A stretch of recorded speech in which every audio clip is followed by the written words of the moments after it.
Hello, everyone. Again, thank you so much for the invitation to speak at this incredible conference. Really honored to be here. As Lisa noted, I am Preston Mitchum. I use he, him pronouns, and I also serve as the Director of Advocacy and Government Affairs at the Trevor Project. The title of today's presentation, and really how I want to ground this presentation in particular, is Systems Over Resiliency: Why Building Safer Communities for LGBTQ+ Youth Can't Wait. And I think it's important to start there because, and you'll learn later through this presentation, the way I always want to reframe was resiliency and what it means and what does centering systems mean over resiliency or expecting people, and LGBTQ youth in particular, to be resilient. Next slide, please. The Trevor Project is the world's largest suicide prevention and mental health organization for LGBTQ young people, and our mission is clear. It is to end suicide among LGBTQ youth. And sometimes that's easy to say, but as you'll see through this presentation, hard to do. Nonetheless, we know that it is an incredibly urgent need, and it is presentations like this and conversations like this that get us one step closer. And one more slide, actually. Thank you. So I always want to start with some of our services that we provide. It's just incredibly important. We never know who's on a call. We never know who's experiencing suicidal ideations and thoughts. And just knowing if you have any LGBTQ young people in your life, the resources that can be made available to them. So we do have things like Trevor Lifeline, Trevor Chat, and Trevor Text, which is our 24/7 lifeline where someone can actually call or text and chat to reach crisis counselors every day, again, 24 hours a day, 7 days a week. We are proud to be able to reach young people where they are, wherever they need us. Now would be a great time, of course, to make sure that if you know any LGBTQ young people, that you know the text code. That is 678-678. And of course, our lifeline number is 1-866-488-7386. Also really excited to state that, right now, if someone calls, texts, or chats to 988, the 3-digit number to reach the Suicide and Crisis Lifeline, and there's a press 3 option, those LGBTQ callers, those young people between the ages of 13 to 24 can reach the Trevor Project that way. So really excited about the opportunities for LGBTQ young people whenever they're in crisis, whenever they're experiencing a bad day, or just need someone to talk to, they can reach out to our crisis counselors. We also engage in research, advocacy, and education. And so for me, of course, part of my focus is our advocacy efforts, and that is a lot of the conversation today, rooted in our research and our data, and of course, rooted in advocacy efforts to make, frankly, the world better for LGBTQ youth and how we build safer and more brave practices for them to thrive in. Why we exist. The Trevor Project estimates that more than 1.8 million LGBTQ youth ages 13 to 24 seriously consider attempting suicide each year in the United States, and at least one attempts suicide every 45 seconds. That is the purpose of us having our numbers and our resources available. On top of that, we estimate that more than 40 million LGBTQ youth seriously consider suicide each year around the globe. We know suicide and suicidal ideations is not just something that exists within the confines of the United States. And so we also are investing in other mechanisms to reach LGBTQ young people outside of the US. So there are a few things to keep in mind when it comes to this presentation. There's a lot to be learned about supporting the LGBTQ community and being a good ally.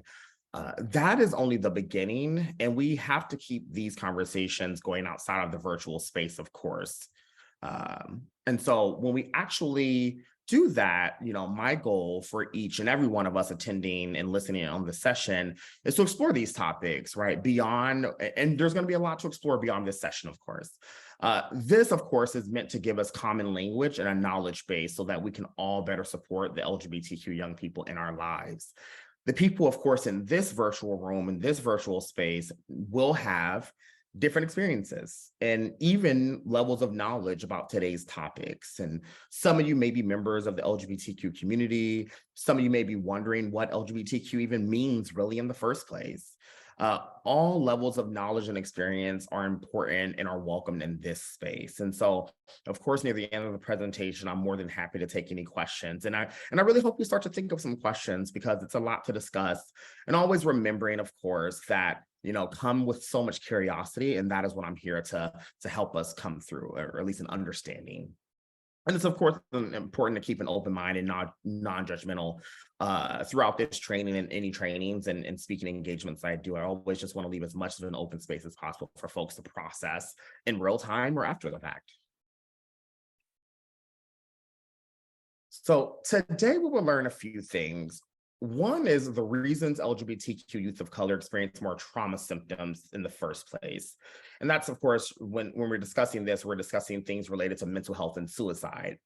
The second is this past year's landscape of anti-LGBTQ legislation and the harm to the safety of LGBTQ youth. Some folks may know this, but this past year in 2022, there were upwards or more than 300 anti-LGBTQ bills that were introduced throughout the United States. Now, we know, thankfully now, that less than 40 of them actually were introduced. But suffice to say, when you see this huge number of anti-LGBTQ bills and things that are actually popping through, one of the things that we do know is the devastating mental health effects that actually happen when you even hear things like, you shouldn't be welcome in the school environment, you aren't worthy enough to be learned about. Those things have devastating consequences for LGBTQ youth. And of course, tangible ways to take action to provide a safer, affirming spaces for LGBTQ youth. So first, let's talk about LGBTQ youth mental health. And again, I want to be mindful that a lot of this is data-driven with some anecdotal experiences weaved throughout. The data is really important, as I'm sure all of us know, but it's really important because it really does set the tone for why we must act now, why we can't wait to act on behalf of LGBTQ youth. So although suicide is preventable, and I think that we all hopefully are on the same page that it is preventable, there are protective risk factors that we'll talk about and other risk factors, but it is preventable. Yet it continues to be a growing public health problem in the United States. We have Surgeon General Murphy, who's of course declared it to be a public health hazard. We have the Biden-Harris administration that have fully pushed forward, recognizing that we have a national crisis among young people writ large, but especially LGBTQ young people, and especially Black and Indigenous young people in terms of suicidal thoughts and considerations, but also literal attempts of suicide as well. From 1999 through 2018, the suicide rate increased 35% alone. And then suicide, as we know, is the 10th leading cause of death for all ages in the United States. And so we are in the middle of a national crisis. So when it comes to LGBTQ youth suicide in particular, it is the second leading cause of death among youth ages 10 to 24 years old. 45%, so that's nearly one half, of course, seriously consider attempting suicide in the past year. LGBTQ youth are 4 times more likely than their cisgender or heterosexual peers to attempt suicide, which is a staggering statistic and one that must be met with proper interventions. 73% reported they had experienced discrimination based on their sexual orientation or gender identity. Again, I stated this earlier, but 1.8 million LGBTQ youth seriously consider suicide in the past year, and we found out trends over time that number is about the same every year. Something we'll dig into a little bit more is that 60% of LGBTQ youth wanted counseling from a mental health professional, but were not able to receive it this past year. And we'll go into what some of the reasons that LGBTQ youth stated to us why they actually did not seek counseling. And sadly, a lot of those are unsurprising reasons. And the one stat that is important, if you leave this presentation learning nothing else, the one thing that I do hope you take away is that 40% number. There's a 40% lower risk of suicide when LGBTQ youth have one accepting adult in their life. Just one. And that is something that is incredibly important to realize, because right now there seems to be about 240 people listening in, attending this presentation. And it's incredibly important to note that just one adult could lower the risk of suicide by 40%. So last year, we came out with our 2022 National Survey on LGBTQ youth mental health. And this is one of our, actually it is to date, our most well taken surveys to date. 45% of the 34,000 between the ages of 13 to 24 were LGBTQ youth of color. 48%, so nearly half of the respondents identified as transgender or non-binary. So again, it is our largest and most diverse data sets to date. Looking at the past year in particular, 45% of LGBTQ youth, again, seriously considered attempting suicide in the past year, and 14% attempted suicide. And we consistently find that transgender and non-binary youth report higher suicide risk than their peers. And of course, you know, the reasons why are wide and in depth. And a lot of that is rooted in, you know, intersectional responses, which we'll discuss, but also the minority stress model. So what is it that people are actually experiencing? What is the compounding of the harm that people are actually experiencing that make them want to attempt suicide or may actually have suicidal thoughts? So in terms of the overall sample regarding 45% of the youth who reported seriously considered attempting suicide, it is consistent with what we already know about suicide risk in general. Those who were younger, so ages 13 to 17, had the highest risk of considering and attempting suicide, as did those who were trans or non-binary. On the next slide, you can see more than half of transgender and non-binary youth seriously considered suicide in the past year. So we have close to 60% for trans boys or men, 48%, so nearly half of trans girls and women. And then for non-binary and genderqueer folks, we have about 53%. Again, this is the considerations of suicide in the past year. So when it's broken down by gender identity, when it's broken down by sexual orientation, we also see some staggering statistics here as well, of course. But this one may shock some folks when they realize, particularly that pansexual youth are the highest when it comes to sexual orientation and considerations of suicide in the past year. So 53% considered suicide in the past year, and almost half for queer and questioning young people as well. And here we break it down by race and ethnicity. So the highest percentage of LGBTQ youth who considered suicide in the past year are Native and Indigenous LGBTQ youth at 55%. And that's closely followed by Black LGBTQ youth, 49%. So nearly half of the Black LGBTQ youth who took the survey said that they consider suicide in the past year. Now, when we compare the data from the Trevor Project from the last 3 national surveys to find our trend, we see an upward trend in reports of seriously considering suicide, symptoms of depression, and anxiety. These numbers should serve for us as a call to action and emphasize the importance of, again, coming together for LGBTQ youth at this conference and beyond.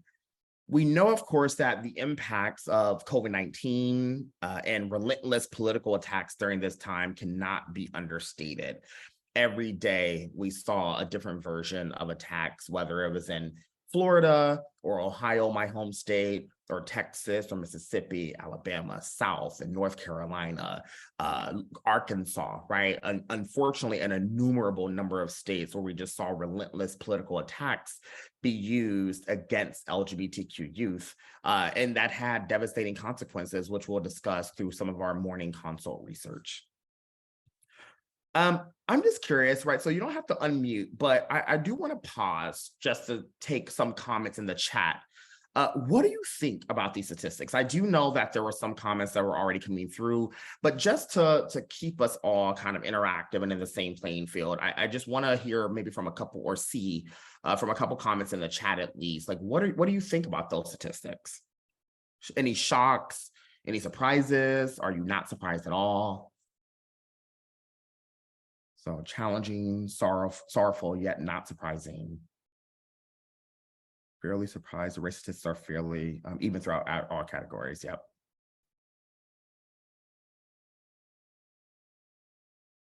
Thank you. Thank you. Yes, Gene, that is a really good point because I think many of us who've done some of the research and of course some of the policy work on this agree that it is absolutely underreported, right? There's still a privilege for some folks when they're filling out surveys in the first place. And of course, we do want to honor who filled it out, but recognize that it's still underreporting happening. Absolutely, absolutely around the layering of marginalization. Yes, yes. Thank you all. Yes. And I do get into that a little bit, at least. I see your comment here. So we will definitely discuss that a bit more as well. So thank you all so much for that engagement. On the next slide, you can actually click 2 slides. We'll get into some unique risk factors. And something that's really important to know and something I should have led with, but this is the point of a slide deck, is, one thing that's always important for us to note is LGBTQ youth, like even though we know these findings are alarming, it must be emphasized that LGBTQ youth are not inherently prone to suicide risk because of our sexual orientation or gender identity, but rather placed at that higher risk because of how they're stigmatized and mistreated and victimized and even criminalized in society, right? So oftentimes, and I remember this happened a lot during the pandemic. During the pandemic, when we first saw race statistics that came out around COVID, it was a lot of high rates, especially among Black communities. And I remember reading all these reports and hearing all these pundits on TV discussing, race played a role in this and race played a role in that. And it's like, no, it didn't.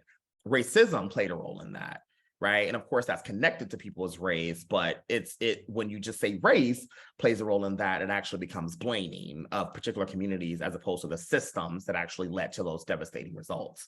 And so we always say this, it is not because someone is LGBTQ. It's because of how society treats people who are LGBTQ. And that difference and distinction is really important to mention. So we know that there are general risk factors. And so this slide contains some common risk factors associated with suicidal ideation.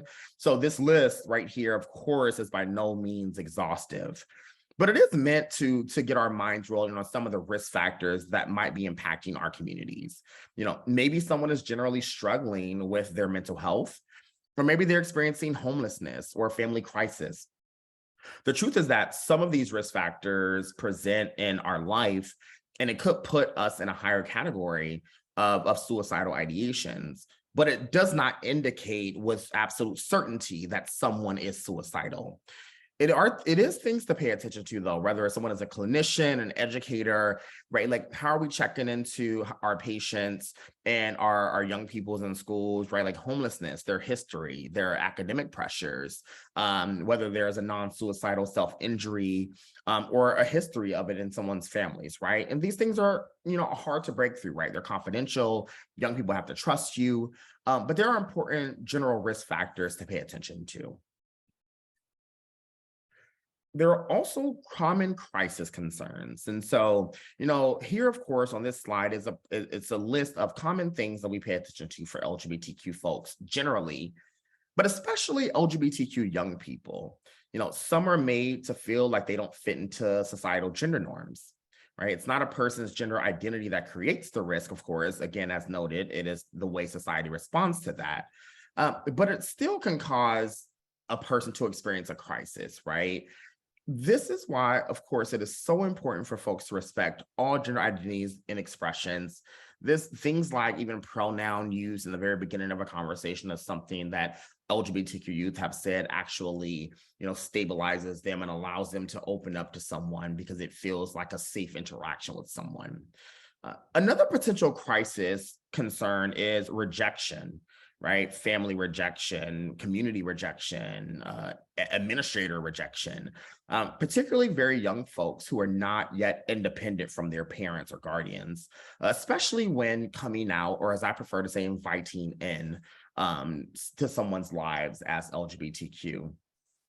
It's important to point out that the cross sections between outness and safety for LGBTQ youth, though, especially with the current environment of heightened threats, violence, and attacks that targets our communities, being out and visible isn't always an option. And it can be a privilege in certain spaces and communities.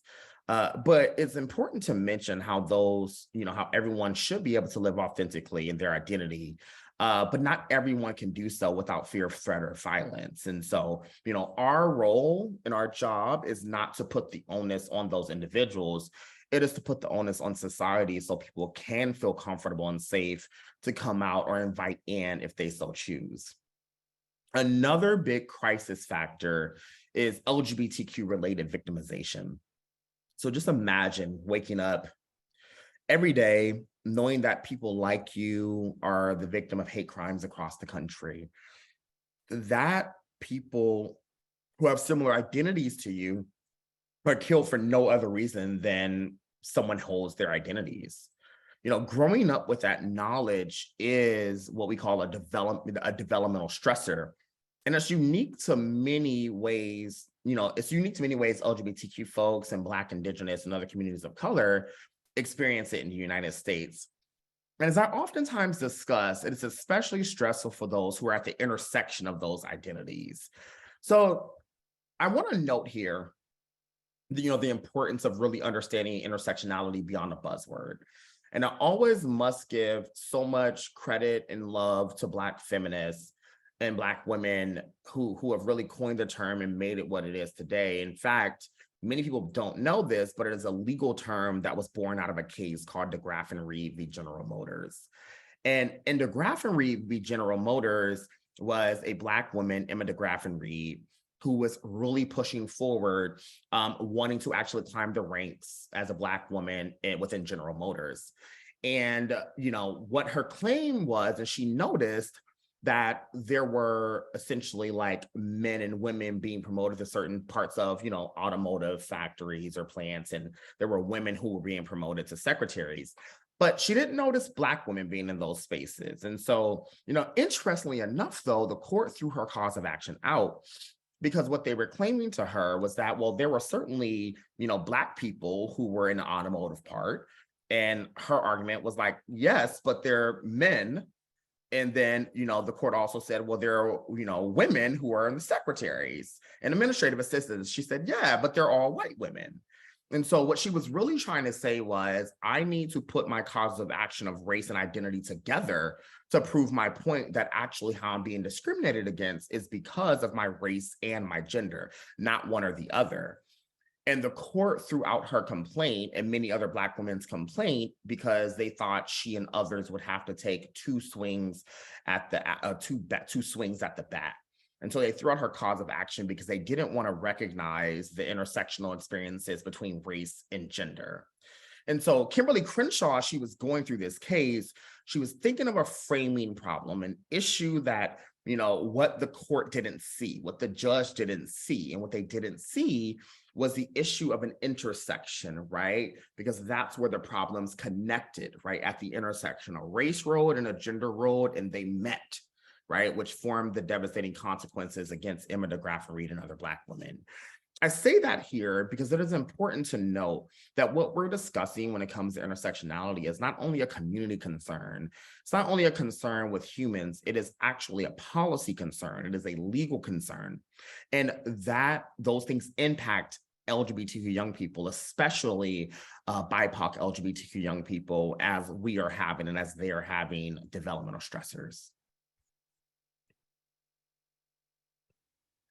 So in the next slide here under vulnerable populations, and I'll make it a point to note that most of the time we try not to use the term vulnerable within our work at Trevor. We tend to use marginalization, historically oppressed, et cetera, but there are some definitions where vulnerable has its best usage. And so, this visual here is certainly a tool which show us how to better empathize with folks who might be experiencing high levels of bias or marginalization or oppression. What we see here is that some folks, based largely on their marginalized placement in society, tend to operate closer to the crisis line than other people. So in this visual aid, we refer to those folks as belonging to a quote unquote high vulnerability population. So examples of that are BIPOC communities or communities of color, LGBTQ folks, women, homeless people experiencing homelessness, undocumented people, or people with low or no incomes. While those who are more low vulnerability, so examples can be white people, upper class folks, men, highly educated people, those with a lot of family support and social safety nets, tend to operate much further from the red crisis line. So when either group encounters the same stressor, let's say the death of a parent, for example, only the high vulnerability group gets thrown above the red crisis line. This doesn't mean that both groups don't feel this loss, of course, profoundly, or that this loss doesn't deeply impact their lives. It just simply means that marginalized folks are more vulnerable to the impact of a life event and even more likely to experience a crisis almost immediately than their counterparts. So, of course, all of this must be discussed within the confines of the minority stress model and what that produces and how specifically that produces suicide risk. So as stated earlier, LGBTQ youth are 4 times more likely than their straight and cisgender peers to attempt suicide in the past year. And there's nothing inherent to being LGBTQ that causes that. The minority stress model, of course, is the predominant framework for understanding how LGBTQ youth suicide risk relates to the external experiences like depression and discrimination and rejection and victimization.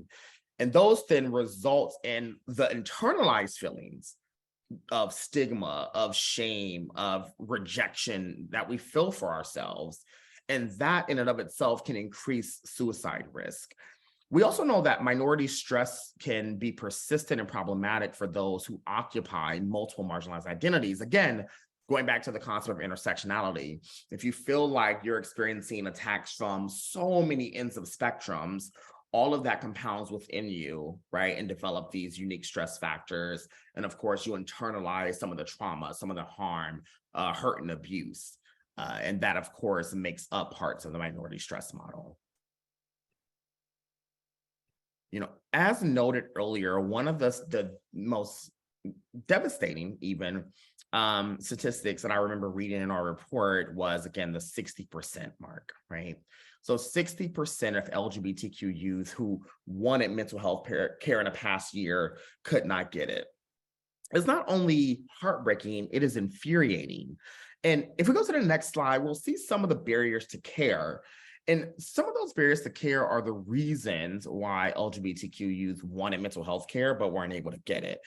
And, some of the top things that they cited, of course, were fear of discussing mental health concerns, right? Just a general fear because a lot of them experienced so much familial silence that it became more stigmatizing for them to talk about it. And so they didn't want to talk about it because they already thought something was wrong with them. There were also concerns with obtaining parent and caregiver permission, depending, of course, on the state that you're in, depending on things related to parental consent, right? There were some instances, or even insurance, right? There are some instances where, that information would have to be divulged. And they had a lot of concerns, even if it wasn't true, right? Even if it was in a state that allowed more flexibility, they would still not feel comfortable with seeking support because of a parental or caregiver concern. And something that really just broke my heart was notions of fear of just not being taken seriously, right? That, can you imagine, right? Just having concerns, really experiencing trauma and harm, and think someone would laugh at you, right? Think that someone just would not take your voice seriously. And what does that do? You internalize it. You suffer from it by yourself. And so, and these are people who wanted to seek counseling, who wanted mental health care. and just did not believe that someone would listen to them. And of course, we have things related to affordability and, it not working out or trying it before, and then it was a bad experience, right? And so these are just some of the barriers to care for LGBTQ youth who wanted mental health care, but just could not get it one way or another.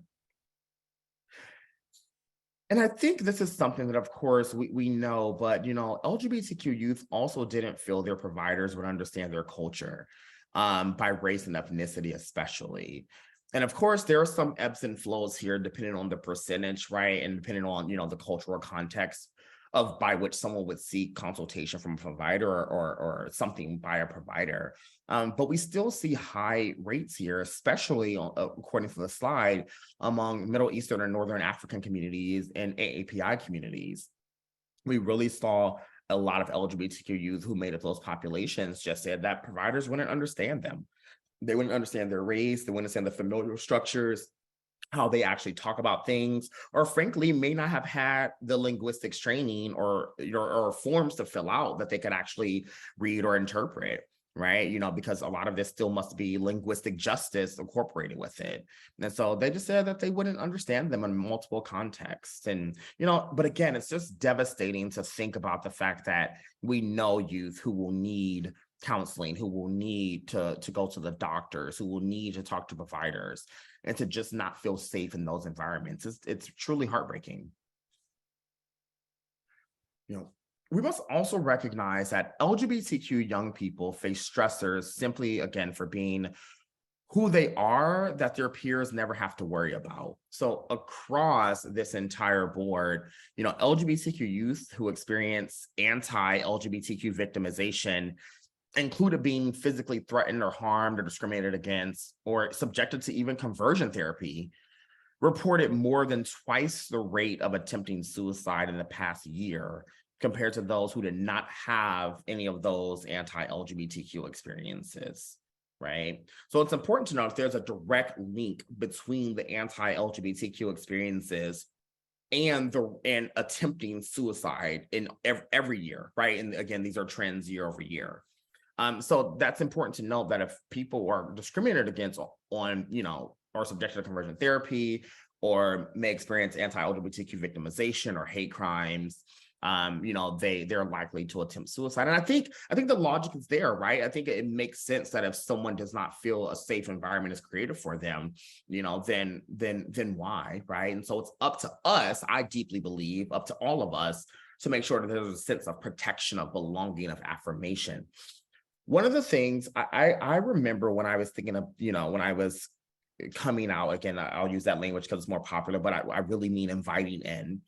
And when I will never forget as a young person, when I was inviting people into my life about this, the common thing that I would hear back was, oh, of course we knew. And my question finally, after a while to those folks were, well, what did you do to protect me? If you knew, why did I wait so long to tell you? Because I didn't feel seen. I didn't feel affirmed. I didn't feel heard. If you knew, what did you do to protect me? Right? What did you do to make me feel safe and seen? Right? And so I think even responses back, even the way we communicate to LGBTQ young people when they feel finally safe enough, maybe to say something, or frankly, just frustrated enough that they don't want to keep it in anymore, keep it off of us and keep it on them. How can we actually protect you? How can we make sure you feel safe and seen? Not I knew, right? Because you don't get a prize for knowing. You get something, right, when you actually were there for someone and supported someone's ability to be safe. We also know, of course, through our data that there's physical harm that's been reported by LGBTQ young people. So 31% of LGBTQ youth reported that they were physically threatened or harmed due to their sexual orientation. So usually it's a remark, a comment, an epithet that's attached to why someone is actually physically threatening someone. 37% of trans and non-binary youth reported being physically threatened or harmed due to their gender identity. And we will look at overall 36%, so over 1/3 of LGBTQ youth reported that they've been physically threatened or harmed due to either, right, their sexual orientation or their gender identity. And we know again that relates to, attempts of suicide. So when you compare this across those who have been physically harmed or threatened, right, we see the data points here, right? 29%, did experience that harm. 10% did not experience that harm. So again, goes with the common line of understanding that when people do experience that harm, they are more likely than not, or at least they have a higher rate of considering or attempting suicide. And of course, discrimination. So 65%, of LGBTQ youth reported they experienced discrimination based on sexual orientation, 71% of trans and non-binary youth based on gender identity, and then overall 73% based on either at least once in their lifetime facing discrimination. And again, the next slide, similar line of reasoning, it suffice to say if you did experience discrimination, you are more likely than someone who did not experience discrimination to consider or attempt suicide. This one is specifically attempt suicide. Now, the next slide, I really, it's sad when we hear about this more and more, because I think depending on the setting you find yourself in, many people don't think about conversion therapy, but the reality is that conversion therapy, or what we oftentimes call sexual orientation and gender identity change efforts, still happen throughout the United States. There's been some bans over time. We've seen actually a good amount of international bans, but in the US, we've seen some local bans. But even with that, it still deeply impacts LGBTQ youth. 17% of LGBTQ youth reported being threatened with or subjected to conversion therapy, including more than 1 in 5 transgender or non-binary youth and more than 1 in 10 cisgender youth. And so again, it's just really, really important to recognize that some things like conversion therapy still happen in the United States, and that there are some things that we actually don't call or consider conversion therapy, but for all intents and purposes, they are, right? Including things like affirmation-based practices and programs, however we, use that language, or faith-based programs. Many of that is still considered conversion therapy. But unfortunately, there are some parts of the law that can't catch up to it, because most of these bans cover things that are quote unquote licensed professionals. And so, when things are unlicensed, what is the regulatory scheme, right? What regulation can then be used for that? I am happy to say that there are 2 bills in Congress that folks can support that actually does attempt to mitigate the use of conversion therapy.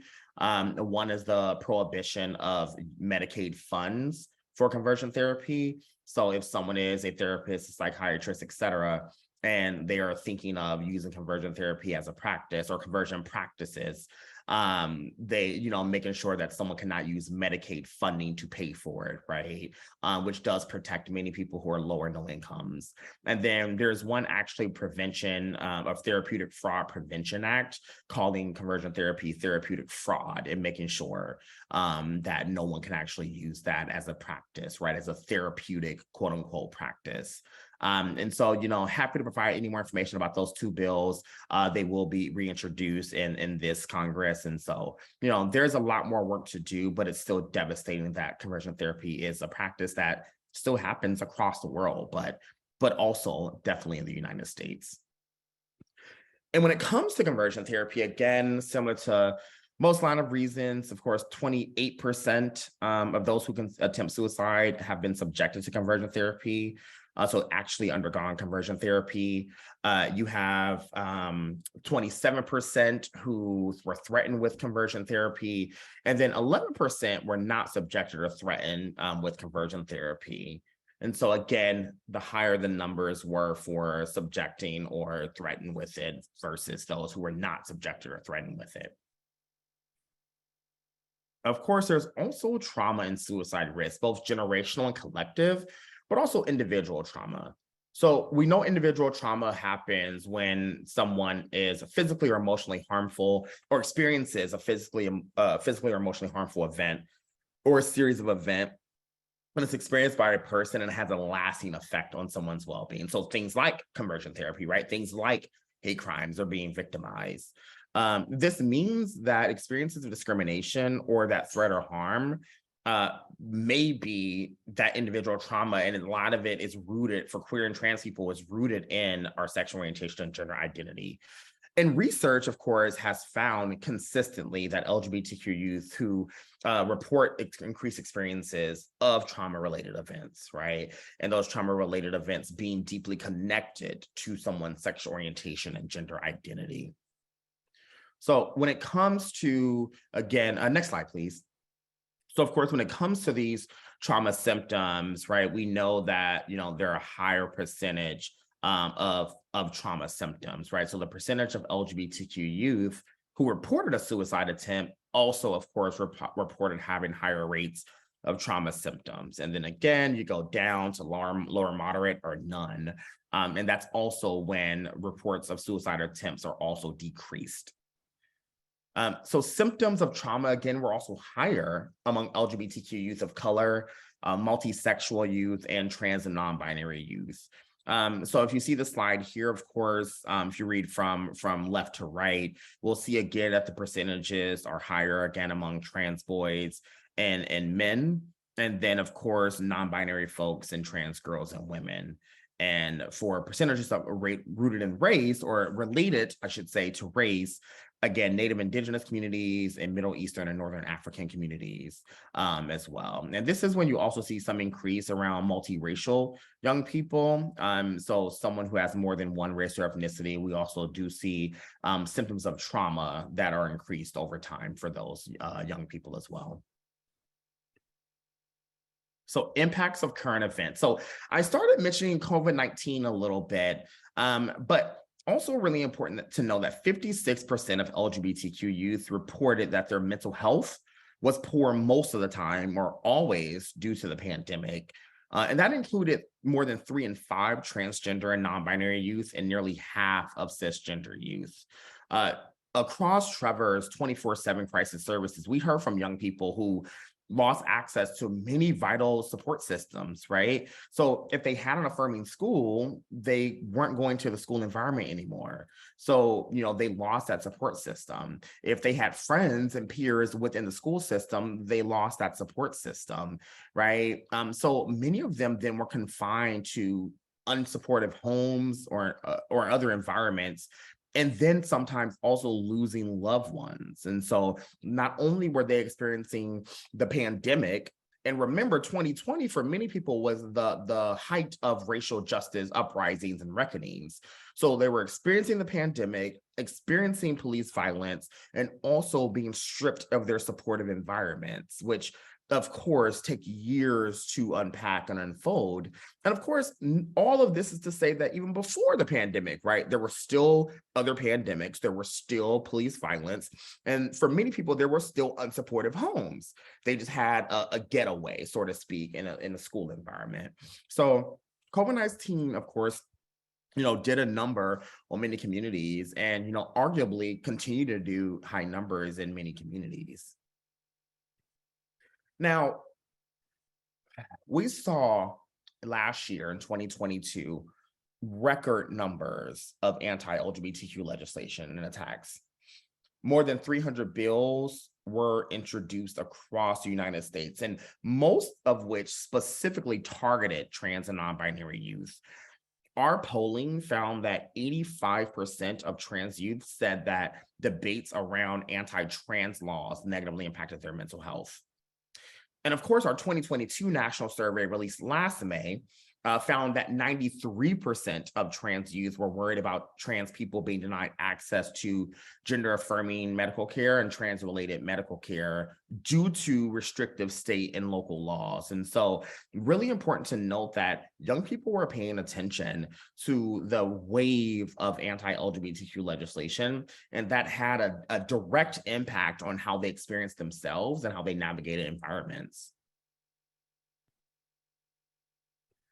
And so again, we know that being an ally is absolutely critical to building resilience and supporting mental health for young people, for LGBTQ youth in particular. It's not only important to surround LGBTQ youth, as I'm going to always state, with supportive peers and adults, but also critical that young folks have access to LGBTQ role models. And so, on our website, you'll see a guide to being a trans or a non-binary person's ally. So please feel free to review that information. Again, let me know if you have any questions, but what we just specifically know is that what's needed around these anti-LGBTQ laws are supportive adults and adult allies to protect young people. And we oftentimes saw categories of bills related to anti-trans youth legislation. Most of the bills fall into three broad categories. So we have prohibitions on trans youth in sports, blanket denials of gender-affirming care, and censorship in schools. So there were bills, of course, banning trans athletes, often targeting trans women and girls in particular, naming, biological males or some variation thereof in the legislative text and messaging of the bills. So those laws were often, effectively banning sports participation altogether. And for youth undergoing medical transition. There were bills, of course, denying gender-affirming healthcare, which many of them targeted even doctors and caretakers who were trying to just support trans young people. And in some cases, the penalties for following even expert-defined best practices even rose to the levels of criminal law, defining gender-affirming care in some states as child abuse, right? Recognizing that in some of these states, right, LGBTQ youth were actually being abused by their parents. You have situations where gender-affirming care, which is expert best practices for trans young people, and all of that was ignored. And what was actually followed was, ideologues really using LGBTQ youth as a ping pong. And so there was also a smaller, but this year in 2023, we've seen rapidly increasing so-called parents' rights bills, which were really just about censorship in schools. And so, even things like don't say gay, don't say trans, erasures of critical race theory, erasures of even now, most recently, African-American studies courses. A lot of this was just around censorship in schools. And so really devastating, that people wanted to learn more about themselves and couldn't even do so without violating a law. You can fast forward. Yes, this is, actually one more slide, please. No, keep it on that slide, please. Sorry. Sorry about that. Okay. So this past year, this one's perfect. So a couple of weeks ago, the Trevor Project came out with a poll with Morning Consult. And so this is brand spanking information. So you're one of the first to see it. Bravo. But recent debates impacting LGBTQ young people's mental health, of course. So we saw here that 71% of LGBTQ youth say state laws impacted their mental health. And 75% of LGBTQ youth say threats of violence impacted their mental health. And so, just really important to know that these numbers did not, unfortunately, go down too much, unfortunately, because even with the 71%, that was of LGBTQ youth broadly. But that number included 86% of trans and non-binary youth. If you remember from last year's poll, it was 85%. So it actually increased 1 percentage point. And they said the state laws restricted their mental health or impacted their mental health. And the 75%, again, it's across the community, so 3/4, but that included 82% of trans and non-binary youth who said that having their spaces attacked impacted their mental health. And these are things like community centers, pride events, drag shows, hospitals or clinics that serve trans people. It just gave them stress and anxiety. As a result of anti-LGBTQ policies and debates last year, trans and non-binary youth reported that they have had a range of harmful experiences, including cyberbullying or online harassment. They stopped speaking to family members or relatives, and they didn't feel safe going to the doctor or hospital when they were even sick or injured. And Pew Research, in fact, just came out with data yesterday suggesting that parents were really worried about their children's mental health, especially around bullying in schools. And so, this is something that is just deeply impacting young people broadly, not just LGBTQ young people, but young people generally speaking. And I want to wrap up with just some ways we can support. And I'm kind of going to go a little faster through these slides because I want to make time for questions and answers. So again, LGBTQ youth who lived in an accepting community, right? They had access to affirming care and spaces, and they just had more support from friends and family, reported significantly lower rates of attempting suicide. Right. And I think that that makes sense, right? When you have an environment that feels protective of you, that feels safe for you, that feels like you can be yourself, you tend to report more positive experiences. And, that means consequentially or directly report lower rates of attempting suicide. So when we see the data of, if there's acceptance, right? When you see the somewhat unaccepting or the somewhat accepting reports of community acceptance of LGBTQ people among LGBTQ youth, 47% said they were in an environment that was somewhat accepting, but 25% said somewhat unaccepting, but 13% said they're in an environment that was very unaccepting. 13% when it comes to people, the number of people is a pretty high number of people. But when you add that with just the somewhat unaccepting, right, that's nearly 40%. And that is what we really should be paying attention to. On the next slide, of course, we have the suicide attempt rate by community acceptance. Again, 21% very unaccepting, 17% somewhat unaccepting.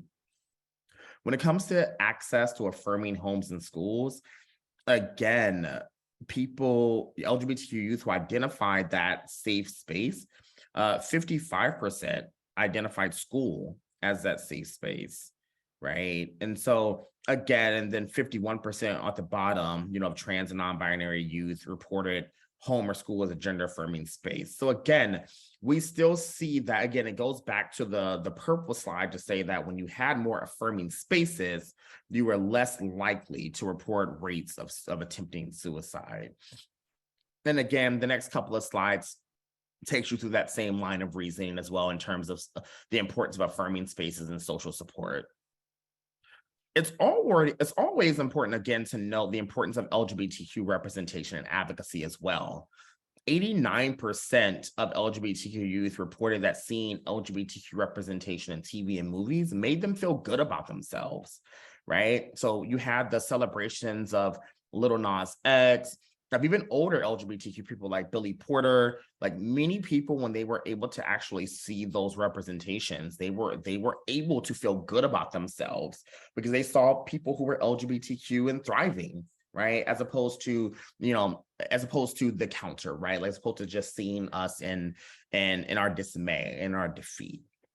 And a lot of them said, like, the more they saw that, the more they saw musicians inviting people in, or celebrities, or even non-LGBTQ celebrities advocating for LGBTQ people, or companies, or athletes, right? Those were all positives for those individuals. And then we have protective risk factors, and we've highlighted some of the ones that were the most thematic or the most consistent that came through. So learning about LGBTQ history was a major protective factor that decreased the risk of suicide, which is then why we'll recognize how devastating it is to have spaces taken away, but also the curricula be taken away from them, right? That's something that was a protective risk factor for a lot of these LGBTQ young people. Also, our cisgender and heterosexual allies, when people actually stood in the way, when people actually made it a point to protect them, to raise their voices, there were things that were really positively viewed from LGBTQ young people, to supportive teachers, to, of course, having a safe space to express who they are across their gender identity and sexuality were things that were really important for LGBTQ young people. And of course, supportive schools save lives. So for our 2021 national survey, LGBTQ youth who learned about their own history and issues at school had a 23% lower odds of reporting a suicide attempt. So again, the more LGBTQ people learned about themselves, acknowledged who they are, felt like they were able to ask questions, the least likely or decreased the chance of considering or attempting suicide. Which again goes to the point of the importance of an LGBTQ inclusive curricula, right? How do you feel seen? How do you feel heard? LGBTQ youth know, oh, you can go to the next slide, my apologies. LGBTQ youth know, they deserve to be learned about, and they know when they're not being learned about. And so that's really important for teachers, educators, parents to speak up, to say, this is important. If we need to learn about whatever people think the American experience is and history is, part of that experience and history is LGBTQ people, right? Part of that experience in history are Black folks and undocumented folks and people experiencing homelessness. That is part of the best and worst parts of when our community does not respond to the needs of our communities and our identities. And so again, here I'll conclude soon, but just know that we're also driven by a resilience framework, right? And so although most studies using the minority stress model tend to focus on risk, the model also highlights the ability to positive factors, such as support from others, right, to buffer the impact of the minority model on mental health and suicide risk. And so while it's important to talk about disparities and the reasons for them, it's also important to talk about how we can support LGBTQ youth so they may be able to not just survive, but thrive. On the next slide, the truth is, if you in your communities place a larger focus on self-care, you will have a more resilient community. Right, there are some easy ways we can promote self-care in our communities, right? We can make sure that folks have easy and direct access, of course, to competent mental health services and care without fear or stigma. We can encourage restricted access to lethal means such as guns, opioids, or unsecured bridges. We could encourage community building by establishing events and spaces where folks can make strong connections with one another. We can, of course, encourage artistic, athletic, and intellectual engagement that can be accessible. It's important, of course, to highlight positive LGBTQ representation in all aspects of our community. And we can celebrate LGBTQ folks year round, right? Not just in Pride Month, right? We like to say Pride 365, of course. So last but certainly not least, we can focus on ways we can help develop healthy coping mechanisms, promoting a culture that values care and celebrates each other's unique needs. But I must confess, right, there's a double-edged sword of resiliency. I'm used to hearing resilience as a positive attribute, and it is especially used that way for historically oppressed communities. Communities that are familiar with systems being used as obstacles to our very existence. Think about why people often say someone is resilient or celebrating their resilience. It's usually because a person or group of people have gone through something really horrific. And it's a way of someone to say, at least you made it. We're celebrating that someone has overcome a really horrific and occasionally preventable act. Oftentimes we are celebrating a system not being used as someone's barrier to their survival. But, the more I've thought about this, resilience doesn't get to a lot. It doesn't destroy the barriers inherently that force people to be resilient in the first place. It doesn't inherently reckon with the reality that no one should have to be resilient. It doesn't really force a conversation that the same type of people are made to be resilient. And it doesn't evaluate the devastating toll resilience has on our minds and our bodies. Personally, I never want to be resilient. I want to focus on tearing down systems that force it in the first place. And so I'm oftentimes saying systems over resiliency, because though resiliency can be important, we must question who is forced to be resilient and who's also forced to tear down the systems that force their own resiliency. So I'll leave us with this question, right? Like, what will you do? What will we do? One thing is, what is one thing that we can do? And again, you can use the chat or just reflect on this even after the fact, right? Like, what is one thing you will do to foster allyship or LGBTQ plus inclusion in your community, right? Whether you're a provider, work in behavioral health, or a clinician, Even if we have some lawyers on the call like me, I'm sorry, but also we could be here too. But educators, among others, or just community members who want to learn more information, right? How can we make sure that we're not centering the resilience on marginalized communities, but are instead centering the systems that must be destroyed so we don't have to be resilient in the first place?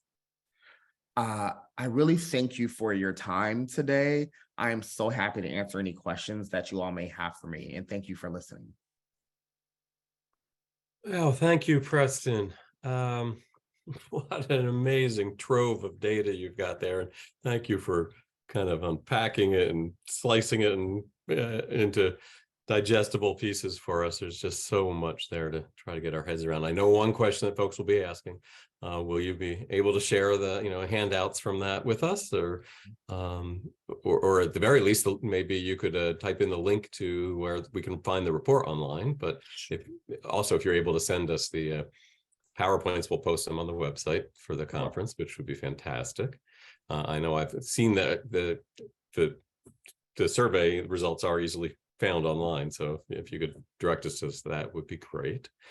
Yeah, please, folks, remember, feel free to put your thoughts, questions in the Q&A. We'll get to some of those. I really appreciate, one of the things I've been hearing all day and been thinking about is this differentiation between what individual resilience. It's sometimes that's an easy way for us to say, oh, something's wrong with you, let's fix you, rather than saying what's with the system, what's with our culture, what's with our society, and how do we break down these systems of oppression and racism and homophobia.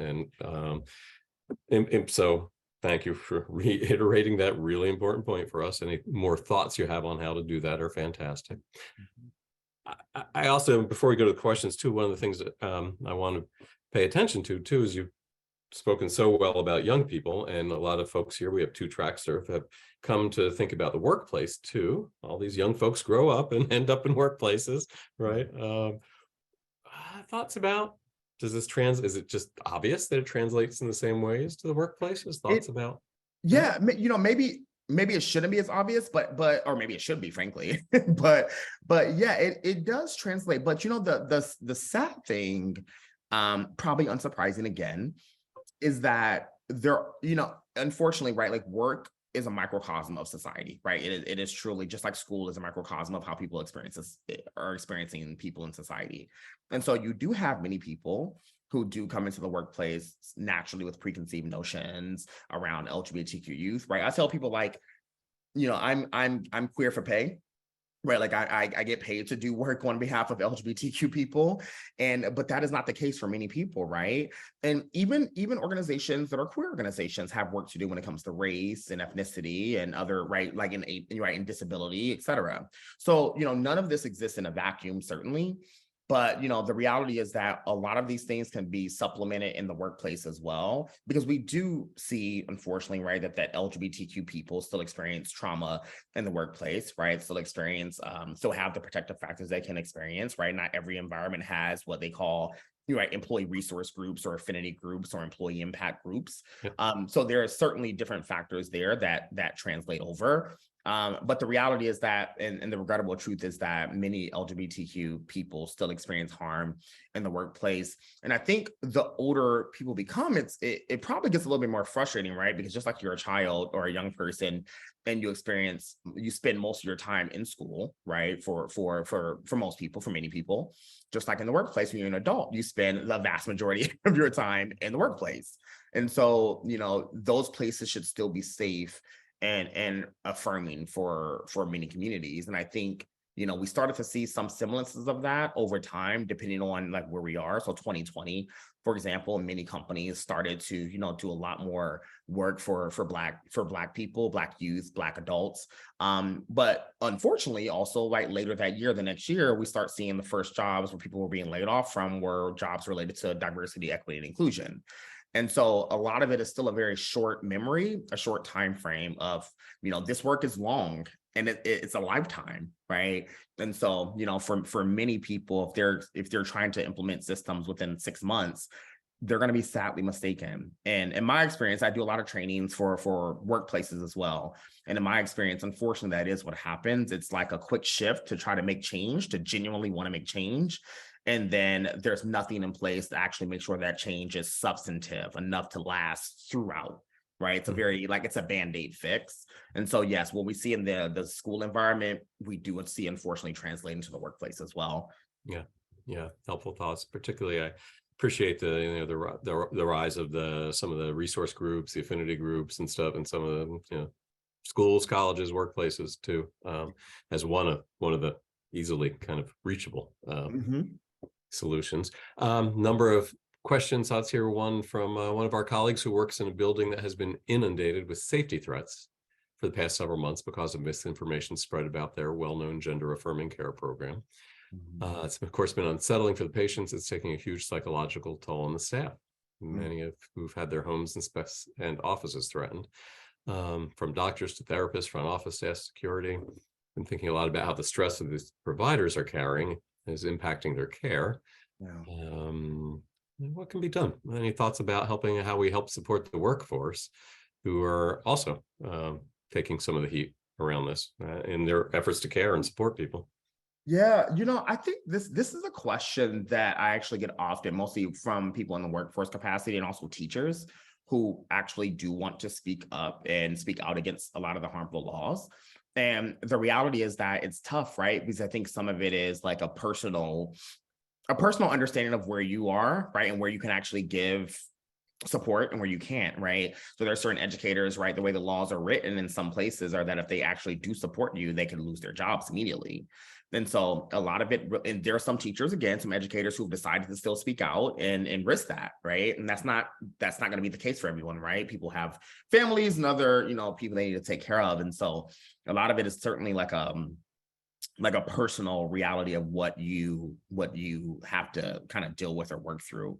But I will say that, so I think that's a hard answer, right? Because I think part of it is like, you have to know what works best for you, right? In the sense of being able to speak up on behalf of certain people or not. I think ultimately though, with this question specifically being asked, right, is like what can be done, what they can do. If that's what the question is, like, what is it that they can do? Is that, yeah, I don't know if I can, I know Nancy, is there a way I can put that in, you can put that in the chat maybe?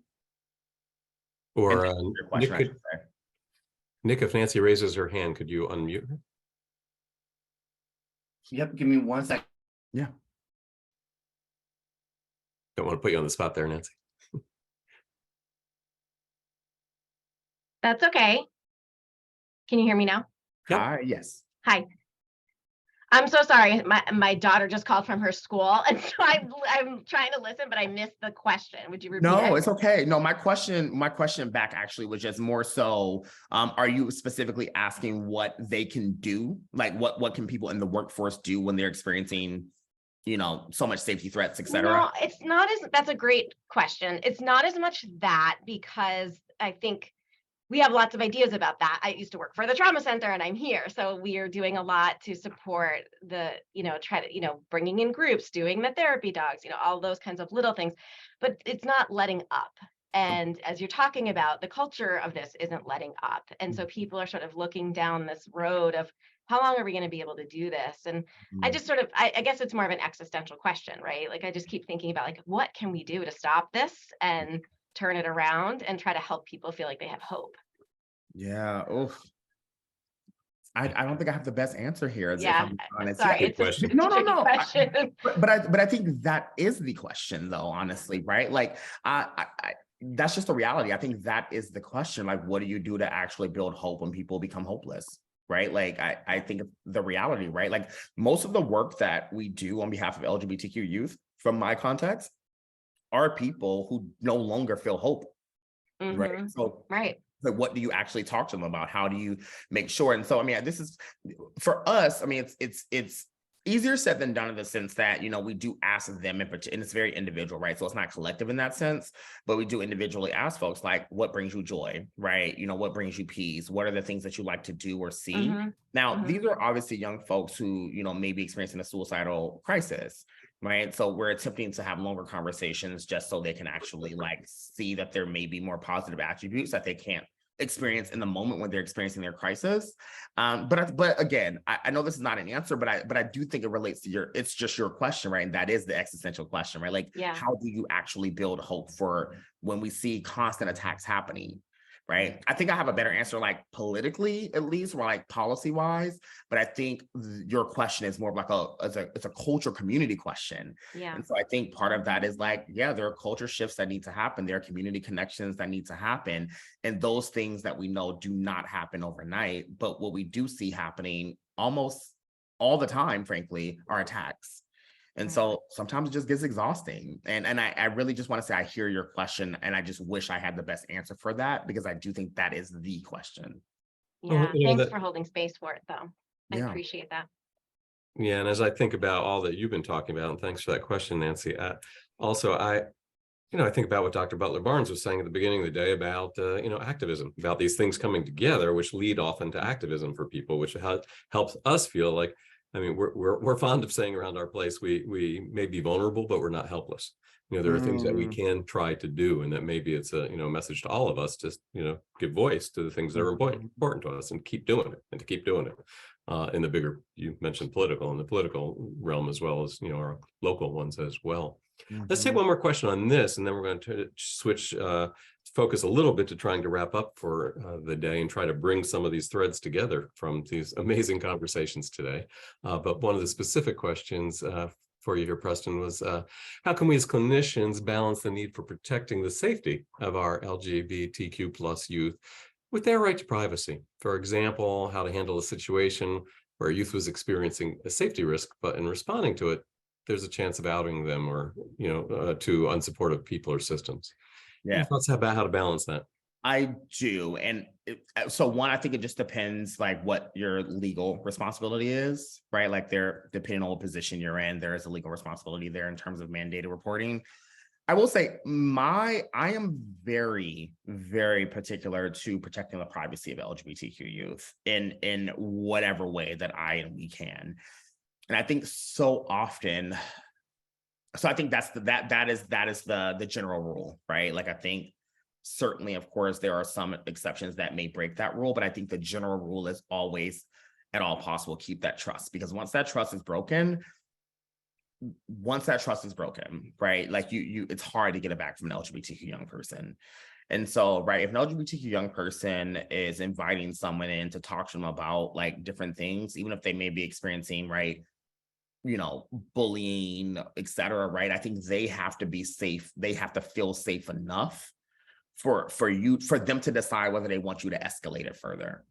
Right now, we can also obviously know, right, that maybe sometimes, right, it's not the best decision that they're making based on how we've experienced certain things, based on what we've read and reviewed, et cetera. But I always want to lead with they know what's best for themselves in that moment. And we can, of course, coach them through, talk to them through about like, this is the steps I can take you through. This is how I can protect you after. But we just always have to make sure we keep their trust. And so often I worry that in our ability to help young people, LGBT young people in this instance, we're so focused on helping that we're actually no longer listening to what they say they need. Right. So, I remember like, when I was working a lot in sex worker communities, we would always ask them like, what do you need in this moment? How can we so it was like either sex workers who experience like violence or some form of sexual assault, we would ask them what they need. And some people were like, oh, do you need us to call the cops? And for most of them, that was the last thing they needed. What they needed was shelter for the night. What they needed was food immediately. Right. So I think it's just always important to make sure that whatever we're doing, particularly if it comes to like individual relationships, it is always important to listen to what someone is telling you they need, even if your gut is telling you the opposite. Right. Because always remember that people know what's best for themselves, even if we're trying, even if we have the best of intentions, right? Our best intentions can really harm someone. Thank you. Great response. Good advice. Thank you.